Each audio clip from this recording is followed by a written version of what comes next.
Hi, I'm Roy from Dunn Inc. and I am going to show you how to set up the Visionary Digital LK imaging system. Before we get started, I'm going to briefly go over the workstation.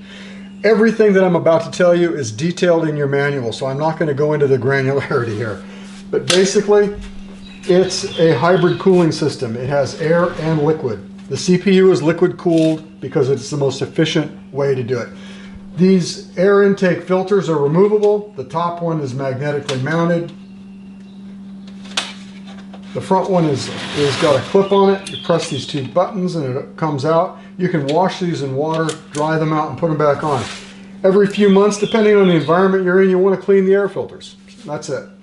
Here's an optical drive, DVD Blu-ray. This is a flow meter that tells you what the coolant flow rate is. USB 3, USB 2, on-off switch, microphone, headphones, and a reset button. Again, all this is detailed in your manual.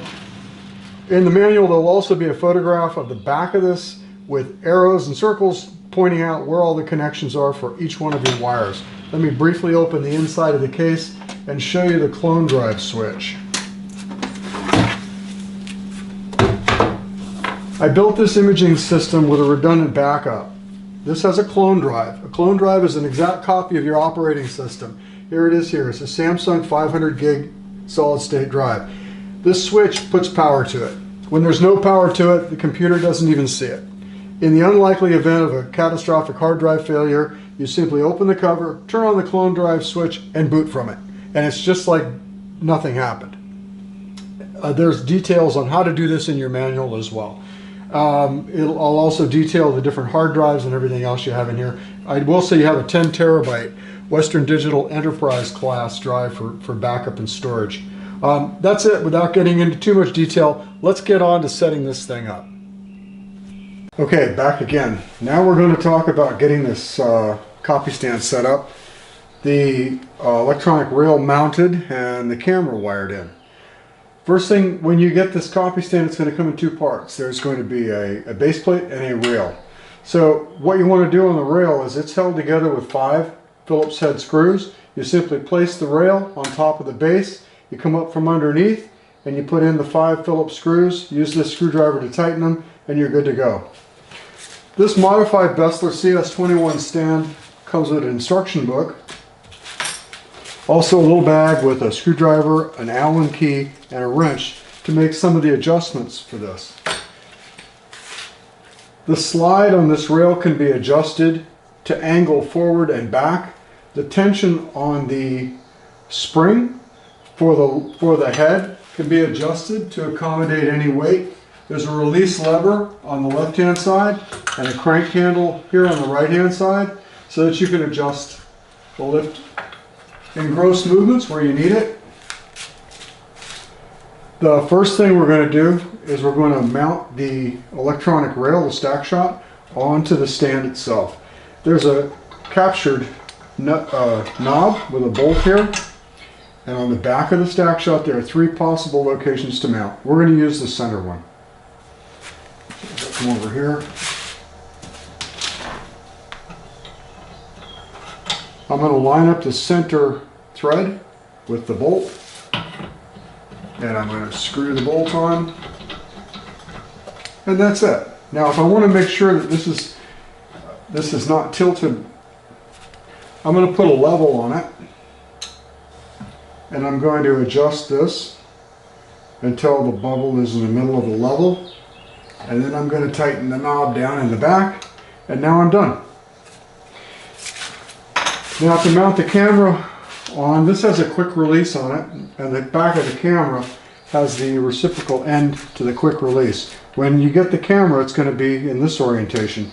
You take a coin, you turn it, and you slide it on over to where the bracket lines up with the lens of the camera. And then you snug this up with a coin or a screwdriver if you choose. You really want to try and make sure that this bracket is nice and straight with the camera. Snug it up. Now before you put it on, you have to put the camera power supply in. To do that, you open the battery door like this. And if you'll look here, inside the battery compartment, there's a little tiny rubber flap. that covers it up. That has to be free and open, because when the power supply goes in here, the wire that it connects to will go through this opening, and then the door will close down on it. I'll show you how that works. Here's the power supply with the wire captured in its little slot. It slides in the camera. You'll hear a click. You see the wire going through the little opening. We close the door, and that's it. It's done. So now I'm going to run my battery wire, or my power supply wire, over the back of my motor, and I'm going to put the camera in position. Now, this has two tongues on it. This has two grooves in here. So we line up the tongues with the grooves and then squeeze, and that locks the camera in place. It's really simple. It'll keep the camera in the same orientation every time. Now to remove the camera, you simply release this lever. Now the camera can't come off and the lever can't go any further until you depress this little silver button. Then the lever goes all the way and the camera comes completely off. To get it back on, once again, we put the tongue in the groove and lock it. That's it. The next step on this is going to be to connect the motor cable and the rest of the wires on the camera. The motor cable connects to its harness right here. Can only go one way. You simply connect the cable and turn the locking nut on the cable, and that locks it in position. Your lift will come with the wire harness completely made and installed on it, so you don't have to worry about that. On the side of the camera there are two rubber flaps that cover the ports, so we want to get those rubber flaps out of the way. The top ports are USB and the bottom port is a flash sync and the shutter release cable. The first thing we're going to do is put in the flash sync. It just presses right in. The next we're going to put in the shutter release cable. It just presses right in. You want to make sure these are in firmly. Now the last thing we want to do is we want to put the USB cable into the camera. It has the strain relief that actually screws into the camera body. This is important. This keeps the USB cable from bending or twisting. So we put it in the camera.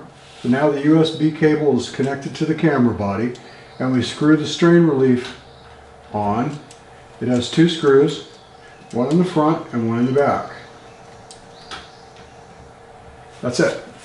That's all ready to go. There's no more to deal with on this. On the harness itself, there's a cluster of 4 connections. They'll go to the StackShot controller. You can't mix these up because they won't fit any way but the correct way. There's the rail. That gets locked in. Here's the trigger. That gets locked in. Here's the power. That gets in. And here's the USB. You can see all the connections here. There. That's done. Now you have 2 connections that are going to go to your AC power supply. This AC power strip that we provide plugs into your mains, and it has these 6 outlets that'll take any kind of socket, 110, 240, European, Australian, American, it doesn't matter. So we're going to take our camera. This is our camera power supply, and this is for the rail power supply. And we're going to take and plug those in to our plug strip like so for now. And that's that. This is the USB that we connected, and it's going to go to the computer. So I'm going to move this out of the way and put it down towards the computer. Now the USB 3 signal wire that's running from the camera to the computer is a special type of cable that's designed strictly for digital imaging. It's not a standard USB 3 cable. And on the end of it we're putting a booster. So what we're going to do is we're going to connect the booster like so. The booster also has a power supply, which is going to go here. This will go into your plug strip, and then the USB 3 cable will connect onto your computer. I'm just putting these wires out of the way.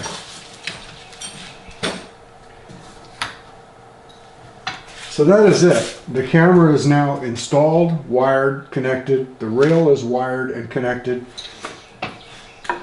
And everything is set up to the plug strip. The next thing we're going to do, we're going to bring in the 5,000 watt inverter and hook that up so that we can be taking, we're a step down inverter so that we can take 240 volts and step it down to 110. That's it. Now we're going to discuss putting together the LG 43-inch monitor. This is a huge, heavy 43-inch 4K monitor. When you take it out of the box, you want to put it very carefully flat down on a clean, dry surface to work on. The first thing we're going to do is we're going to assemble the base. It comes in two pieces. This is the back, and this is the bottom. It's pretty self-explanatory. These go together like that. There is a bolt that goes down and threads the bottom onto the upright. You tighten it in, lock it in. Now the top of this hooks onto the back of the monitor into the grooves, and that's it. It just goes down. Now I've got you got 4 screws that go to secure this thing. 1 in each corner. You don't have to over tighten them, but you just want to make sure that they're nice and secure. Once you tighten these down, there's a cover that we can put on to cover all this up. This is a pretty straightforward approach. Now, here's the cover that we're going to put on. It goes in, slides in the top, and just clips down over the base. There's also this cool little clip that can be connected here on the back, so that if you want to run wires through and manage them a little bit, you can. I find it easier to get my wires installed first, run it over the back, and then clip it in. I'm not going to bore you with the wires. It's a basic. You've got a power wire that'll go here. That'll go into the plug strip. And this is a DP, a data port cable. This will plug into a data port and go over to the computer. Once you get stand and everything ready to go, you can pick this thing up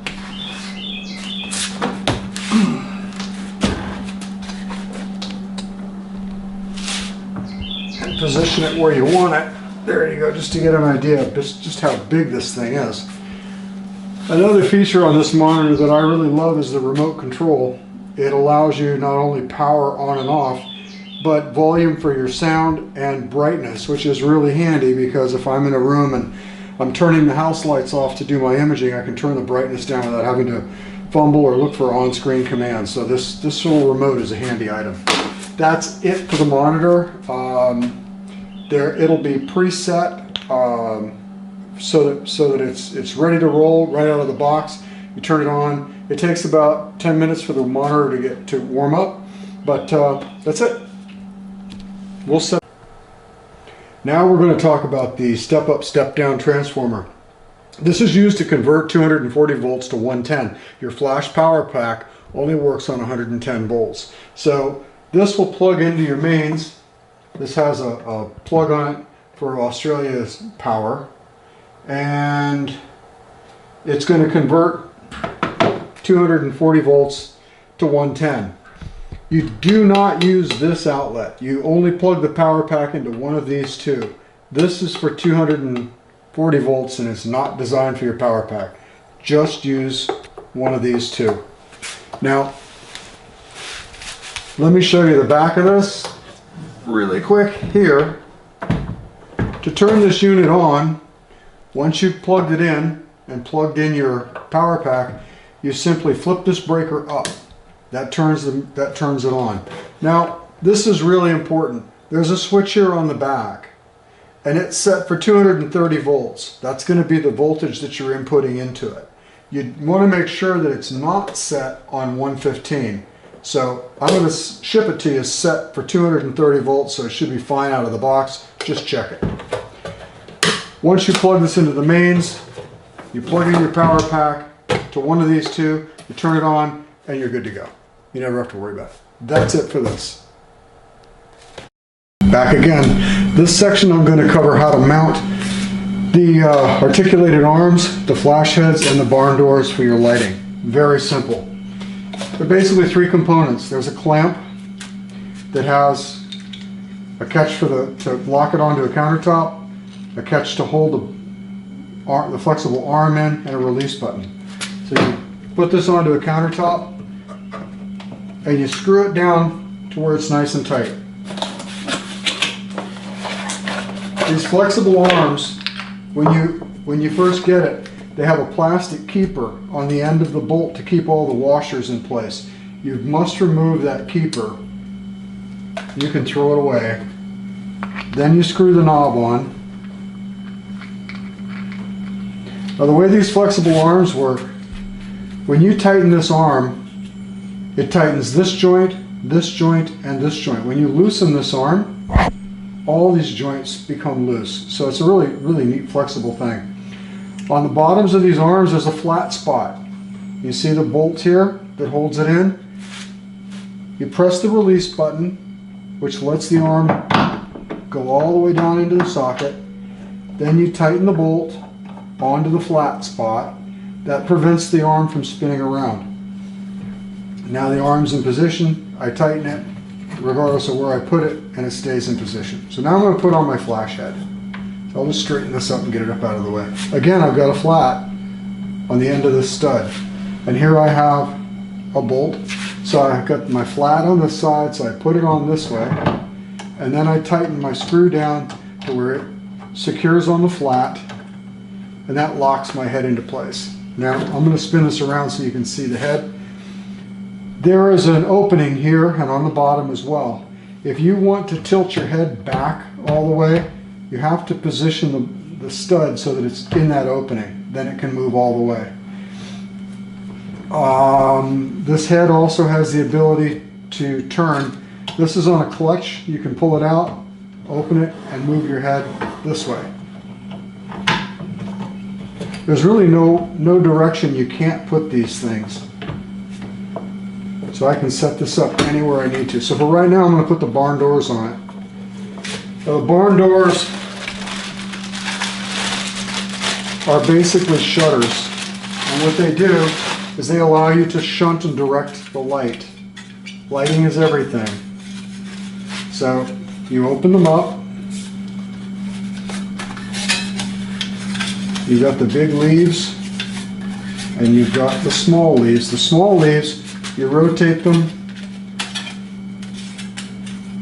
180 degrees. You go like that on both sides. You do this once when you're assembling them and you never have to do it again. Alright, there. Now, on the barn doors there's slots. There are 4 of them. There's an extruded ring around this flash head. This is so simple. The barn doors simply go over the flash head and click into place over the extruded ring. You should be able to comfortably spin them around now. So now I've got studio barn doors and I can then shunt my light around. So to give you an example, if I wanted a very broad light on my subject, I could open these barn doors up and have a broad light. If I wanted a narrow light, I could close 2, bring 2 down, and now essentially I've got a slit lamp so that I could then direct my light to a certain point. That's it.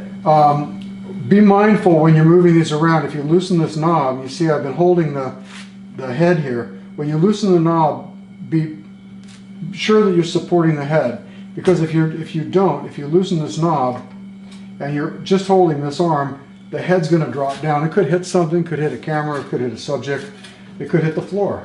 So you want to make sure that you maintain support on this head when you move it. That's it. You tighten the handle, you're done. That's it for the flash heads. Next we'll move to the flash pack. Okay, back again. This discussion is going to be on the MP4 flash power pack. Now, remember, we set up the 5,000 watt step up, step down transformer. It is plugged into the mains in a 220 environment, and then this is plugged into that pack and it is on. So this power pack has a potential for 4 heads. We are only using 2. There are 2 sides to this. There is a circuit A and a circuit B. A will be on our left, B will be on our right. Each circuit has its own power setting. Full, quarter, and half. Full, quarter, and half for this one. When we turn on the power pack,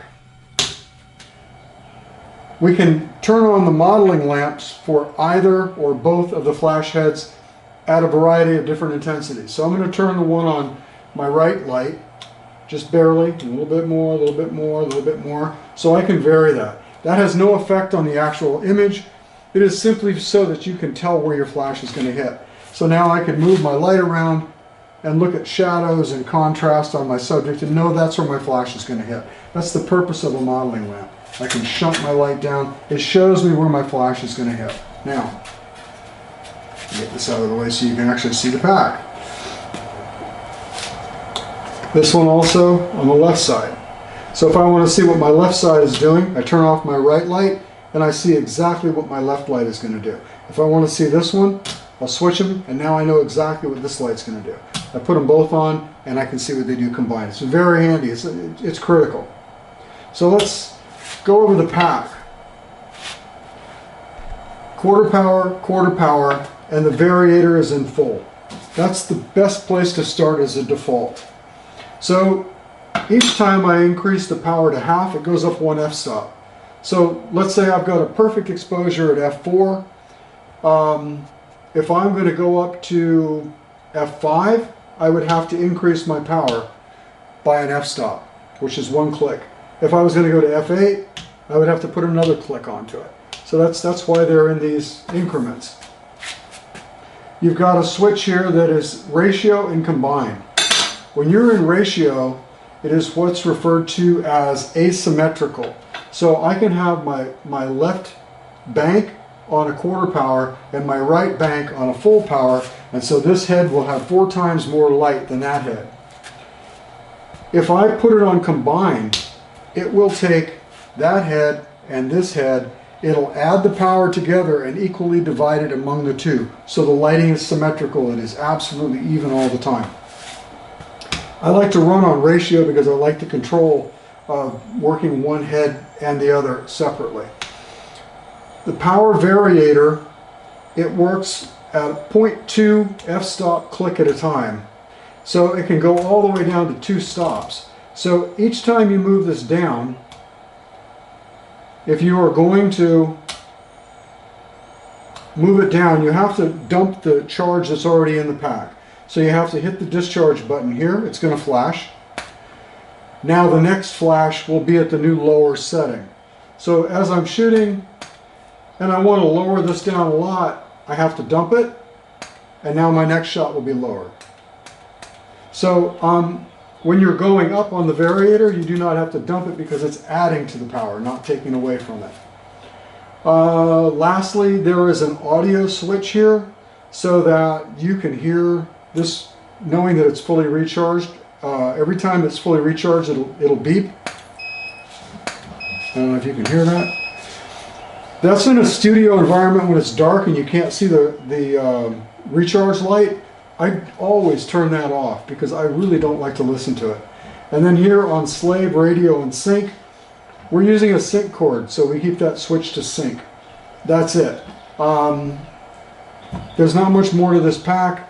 As you're shooting, you're going to get very familiar with how this pack works because this is going to define your exposure.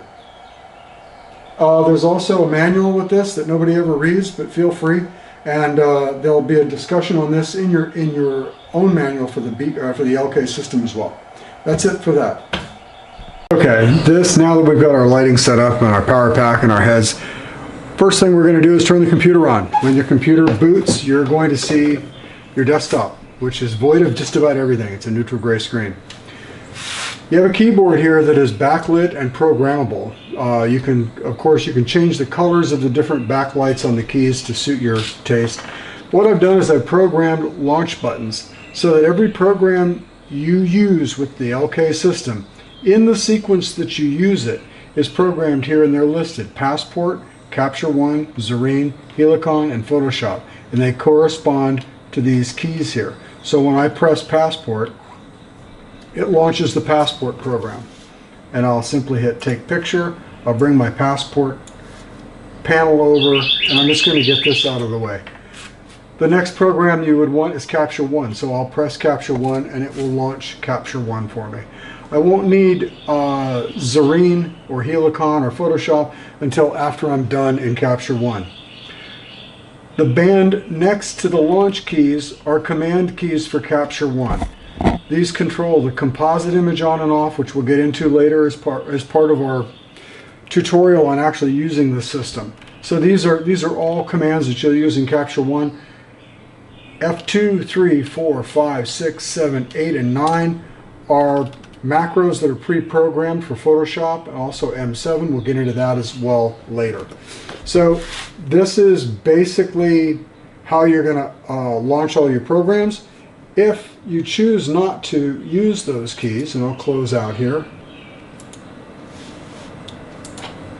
down here on the taskbar I've got the same programs for you as well. So I've got your Passport, I have Capture One, there's Zarine, and there's Helicon. So you can launch them that way. They're also in the shortcuts folder here on the desktop. We'll get into the computer and operating and software at a later date. This is considered hardware, the keyboard. So that's it. You've got a mouse with a tail, so there's no wireless on here. It's a really strong connection, so that's it. The next thing we're going to do is we're going to go in and talk about some of the fixtures for mounting insects. Okay, back again. Before we actually start shooting, I need to talk to you a little bit about light modifiers, and that is a key component of this system. Lighting is everything here. So I've got a couple of light modifiers that I think are going to be used all the time. One of them is a clear acrylic base. This is just a big thick piece of acrylic with padded felt pads on the feet so you can slide it around. This enables you to just slip any color background underneath it. So you put your specimen up there with a little tiny bit of dental wax. You can mount a pin. You put your specimen up there and you can swap backgrounds on it. Super simple. It also allows you a platform to comfortably move the entire specimen around when you're trying to orient it to your frame. Neutral gray cards has always been a problem with imaging in that 18% neutral gray cards have been too dark. I make a powder coat that is a 12% neutral gray. This is a Pantone gray. It is absolutely color neutral. You can use it for white balance in Capture One. You can also use it to pin your specimens. You get them in a couple of different sizes. You're going to get a big 12-inch piece, you get a 4-inch piece, you get a bunch of these, you get a bunch of these. What they do is each one of them has a little tiny hole in the middle and rubber padding on it.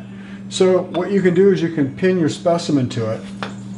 Here's one where I have a little wasp, little velvet ant, and I can put the pin in the hole and it stays exactly where I want it, and it's just big enough to where I can tip that pin too on an angle so I can get my specimen straight up. That's it. It's really easy.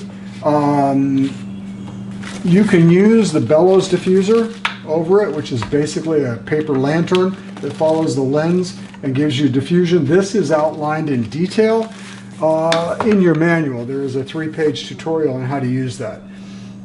Very simple. Now, sometimes you'll get a specimen and you want a black background, or you want a lateral shot. Let's do a lateral shot. Here's a little device, has little felt feet on it. It's an acrylic piece. It's one of these plates. Now, if I want a lateral shot of this ant, I can mount my pin in the hole in here, and I can do a lateral. As you can see, I can set this up here. Now I'm on a black background. Now I take one of my gray plates and I slide it under here, and now my specimen is on a gray background.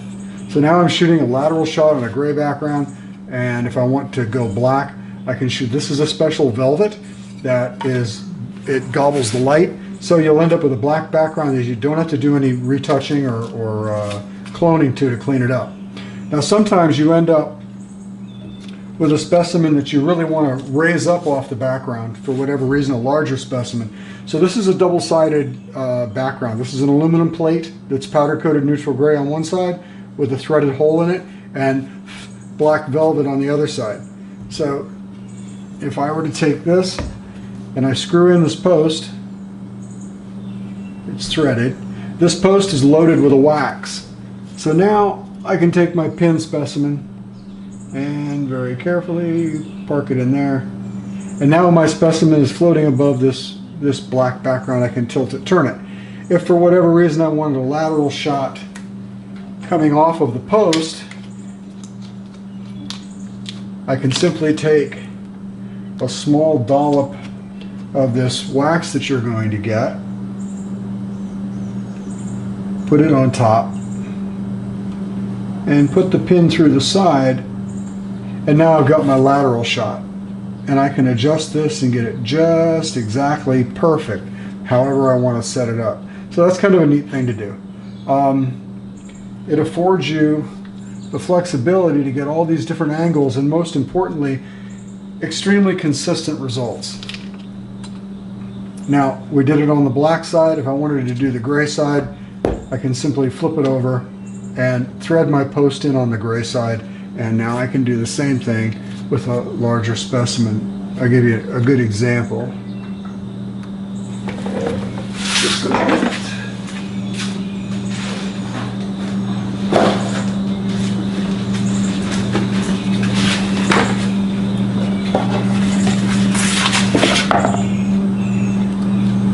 Something really big like this, where you're going to have the background in focus.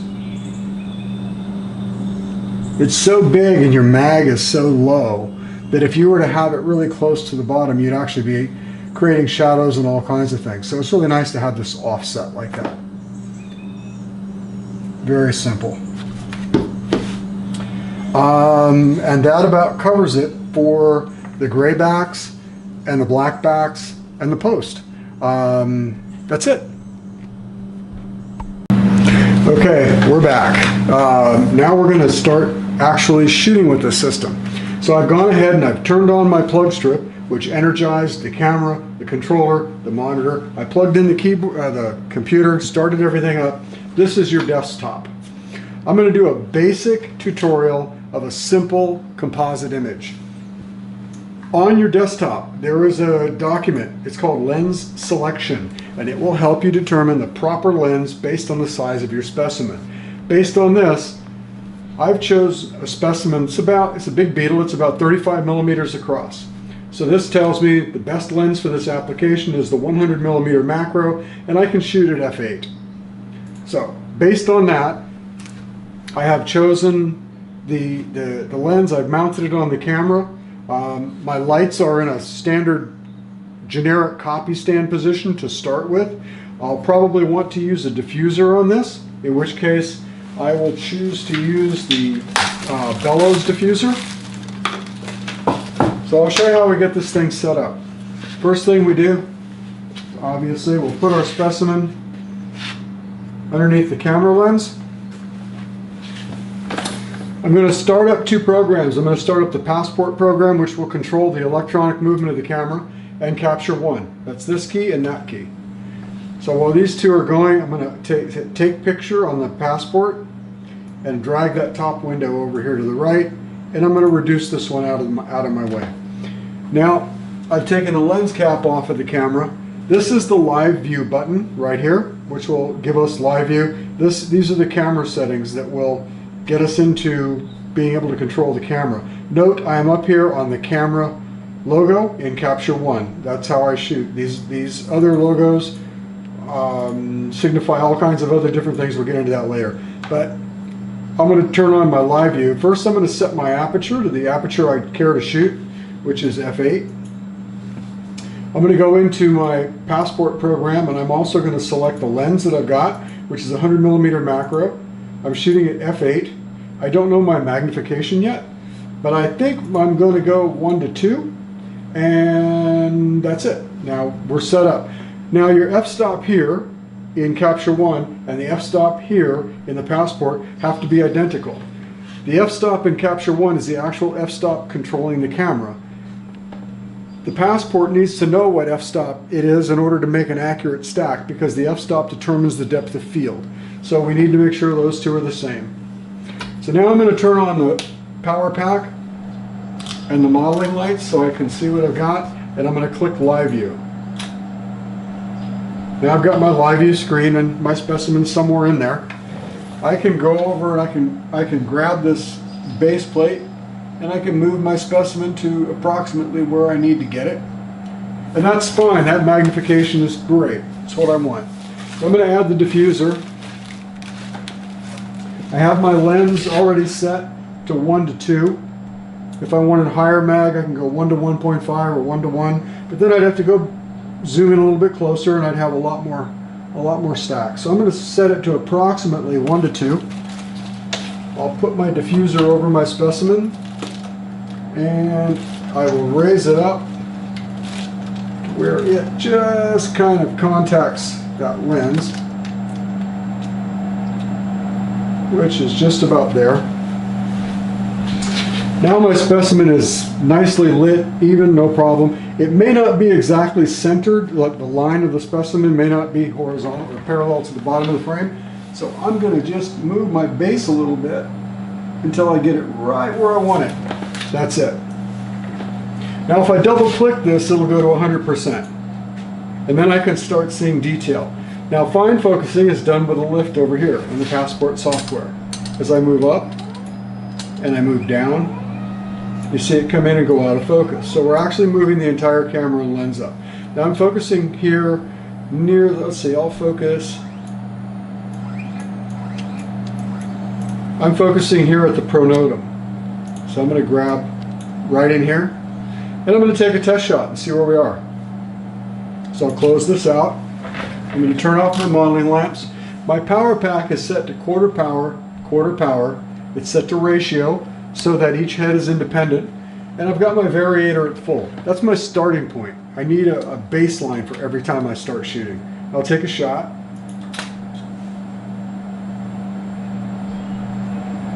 Okay, there we go. Now I'm looking at my histogram over here and it's telling me I'm a little bit overexposed. So I'm going to go down a couple of notches on the power pack. I'll go down 2 clicks and I'll take another shot. May end up going down 2 more.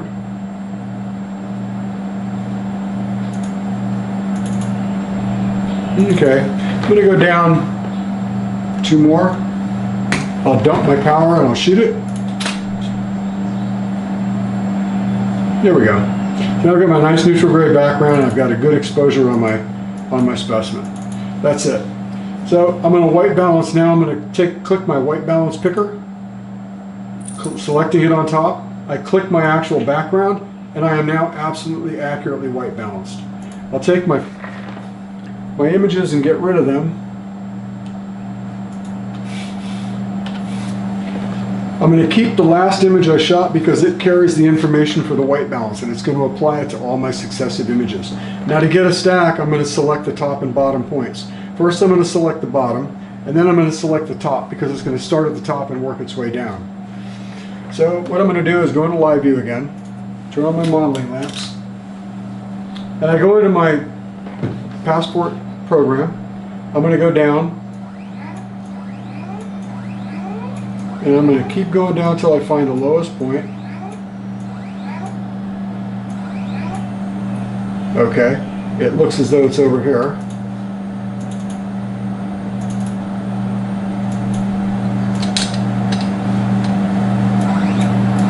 I'm going to go a little bit past it. Then I'm going to go check to make sure I've got, okay, this one's even further down. So now I know I've gotten to my lowest point. And I'm going to say stop here, because that's where it's going to end up. I'm going to go back to the top by hitting the up button. And I'm going to double click it. And I'm going to continue going up until I can start to see all this stuff is coming into focus. And it's a very easy thing to see my highest point. Now I'm going to say start here. So that's telling me that there are 7 slices from at f8. My mag is at 1 to 2, and I'm using the 100mm lens. It's that simple. I'm going to close this out. I'm going to turn off my modeling lamps. I'm going to set my dwell time to 2 seconds, which is 2,000 microseconds.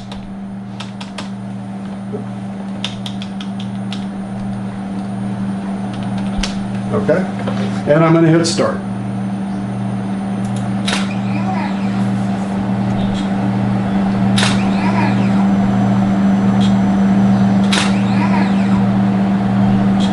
This is in real time. We're not editing this video, just so that you can get an idea of actual capture and process times.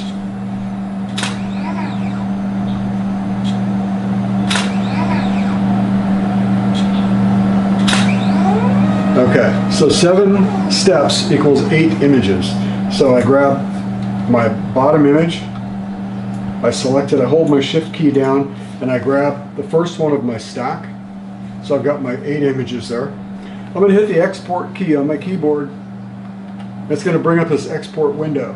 I'm now going to make a new subfolder for this one, and I'll call it BW Beetle.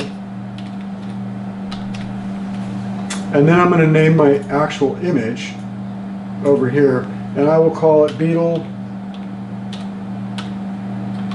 100mm 1 to 2. So I know I've got the magnification carried with the file name, and I'm going to hit process. Now it's going to take and process all these images out. They're 143 megs each, and it's done. Now I'm going to select Helicon. I can do it down here on the bottom of my taskbar, or I can go over here on the keyboard. So I'll pop it here on the keyboard. I go File, and I will open Images, and I will go. It's seeing a folder that I was working on previously. So I'm going to find Black and White Beetle. I'm going to select all these images, and I'm just going to drag them over. Close this out. I'm on method C, and I'm just going to hit render. Now again, these are 143 meg TIFFs, and it's cutting these down in less than a second each.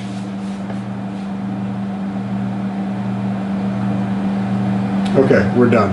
So now we're going to say File, and we are going to save the image. I'm going to grab one of these, and then I'm going to just put the word comp in front of it.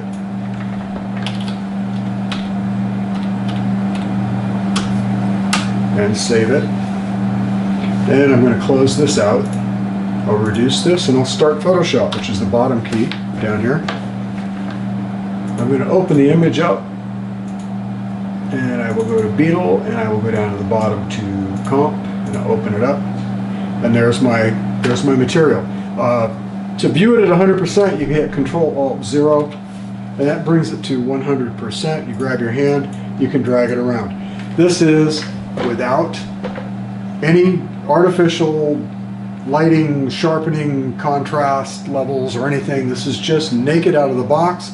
Now if we want to sharpen this, I've incorporated F2, F3, and F4, different degrees of sharpening. There's a beautiful color separation and sharpening on F8 and F9. Measurement files, file names, there's a lot of stuff. It's all in your, it's in your manual. But I'll give it a very mild sharpening. Not that it needs it. It really does not need sharpening at all. Now I want to do a scale on it. I'll back it off, and I will hit measure. My scales come up. I pick what lens I had and what magnification. So I was at 100mm 1 to 2. I select it. Then I hit the M7 button, which will put scales up, give me an option for scales. I now say how long do I want the scales. I'll make a 10mm rule. I want Arial font, and I'm going to pick a point size of 24 points. I want to make my scale black. Oh, I'm sorry, it's in centimeters. 1 centimeter. And hit OK. There. 10 centimeters would be too long, yes. Okay, so there's our rule. Now I can go ahead and I can select this thing out and crop it. And there we have it. I can flatten it, do whatever I need to, but basically that's it. That's how to do it. This is a very simple short stack 8-image composite. As you get into higher magnifications, the number of images increases exponentially, so that you could end up with a 70 or 80 image stack. It's not uncommon. It just takes longer, but it's the exact same process. That's it.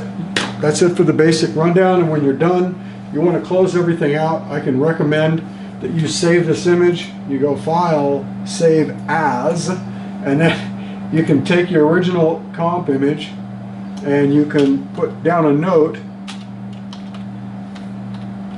something like with edits, and save it. So this way you've got your original one and your edited one. Close this one out. What I like to do is I go into my folder and I clean out all my stocks if I don't want to keep them. But that's it. Any questions? No, just kidding. That's it. Okay.